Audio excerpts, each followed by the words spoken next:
छठ महापर्व उत्तर भारत के सबसे बड़े पर्व में से एक है, जो कार्तिक माह के शुक्ल पक्ष की चतुर्थी तिथि से लेकर सप्तमी तक चलता है। यह पर्व सूर्य भगवान और षष्ठी माता को समर्पित है। यह कहना गलत नहीं होगा कि यह पर्व सबसे कठिन त्योहारों में से एक है। ऐसा इसलिए क्योंकि इसमें व्रत करने वाले भक्तों को 36 घंटों तक निर्जला व्रत करना पड़ता है, यानी इस दौरान वे पानी तक नहीं पीते। इस व्रत के नियम कानून बहुत कड़े माने जाते हैं, इसलिए यह सबसे कठिन व्रत में गिना जाता है।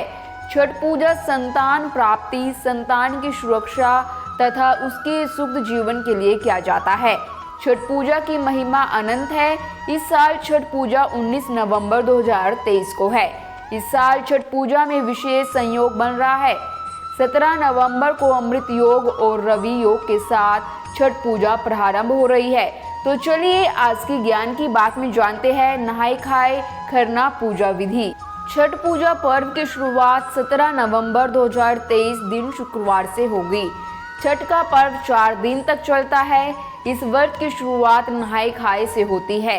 नहाए खाए के दिन व्रती स्नान करने के बाद सूर्य देव को जल अर्पित करती है। खरना के भोजन ग्रहण करने के बाद ये व्रत शुरू हो जाता है। उषा अर्घ्य देने के बाद ही इस व्रत का पारण किया जाता है। छठ पूजा पर्व में सूर्य देव, उनकी पत्नी उषा और प्रत्युषा, इसके अलावा सूर्य देव की बहन छठी मैया की पूजा का विधान है। मान्यता है कि इस दिन सूर्य देव की उपासना करने से मान सम्मान और तरक्की मिलती है। पंचांग के अनुसार छठ पूजा पर सूर्योदय सुबह 6:48 पर होगा और सूर्यास्त शाम 6 बजे होगा। वहीं षष्ठी तिथि 18 नवंबर 2023 को सुबह 9:18 पर शुरू होगी और 19 अक्टूबर को सुबह 7:27 पर समाप्त होगी। सूर्योदय समय 19 नवंबर को छठ पूजा के दिन 6:46 पर होगा। सूर्यास्त समय 20 नवंबर को छठ पूजा के दिन 5:26 पर होगा।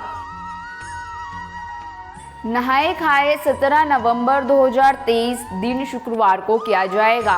खरना 18 नवंबर 2023 दिन शनिवार को किया जाएगा। छठ पूजा संध्या अर्घ्य 19 नवंबर 2023 दिन रविवार को किया जाएगा। उगते सूर्य को अर्घ्य 20 नवंबर 2023 दिन सोमवार को किया जाएगा। छठ देवी सूर्य देव की बहन है, लेकिन छठ व्रत कथा के अनुसार छठ देवी ईश्वर की पुत्री देवसेना बताई गई है। देवसेना अपने परिचय में कहती है कि वह प्रकृति की मूल प्रवृत्ति के 6वें अंश से उत्पन्न हुई है, इसलिए मुझे षष्ठी कहा जाता है। छठी मैया यानी षष्ठी मैया संतानों की रक्षा करने वाली देवी मानी जाती है।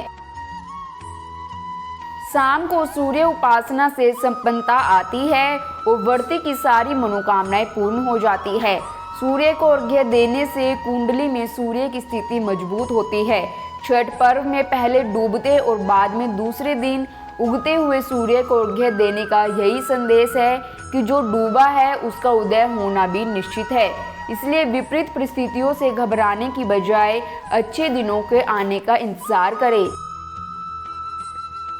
व्रत का पहला दिन नहाए खाए का होता है। इस दिन नमक वर्जित होता है।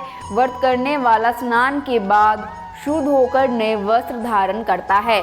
लौकी की सब्जी और चावल खास तौर पर चूल्हे पर पकाते हैं। भोजन के बाद प्रसाद रूप में ग्रहण करते हैं। खरना छठ पर्व का दूसरा दिन होता है। इस दिन सूर्यास्त के बाद गाय के दूध, गुड़ की खीर और घी लगी रोटी, फल से भगवान का भोग लगाया जाता है। इसके बाद से 36 घंटे का निर्जला उपवास शुरू हो जाता है। यह उपवास चौथे दिन सूर्य को अर्घ्य देने के बाद समाप्त होता है। छठ पूजा वाले दिन डूबते सूर्य को अर्घ्य दिया जाता है। इस दौरान सूर्य देव अपनी पत्नी प्रत्युषा के साथ होते हैं। प्रत्युषा को अर्घ्य देने से सौभाग्य में वृद्धि होती है। प्रसाद ठेकुआ बनता है और अर्घ्य के समय सूप में फल, केले की कदली और ठेकुआ भोग के रूप में रखकर सूर्य भगवान को अर्पित किए जाते हैं। अंतिम दिन सूर्य को वरुण वेला यानी सुबह के समय अर्घ्य दिया जाता है। ये सूर्य की पत्नी उषा को अर्घ्य दिया जाता है। इससे वंश वृद्धि का वरदान मिलता है। उगते सूर्य को अर्घ्य देकर व्रत संपन्न होता है। छठ का व्रत खोलते वक्त सबसे पहले पूजा में चढ़ाया प्रसाद जैसे ठेकुआ मिठाई ग्रहण करने का विधान है।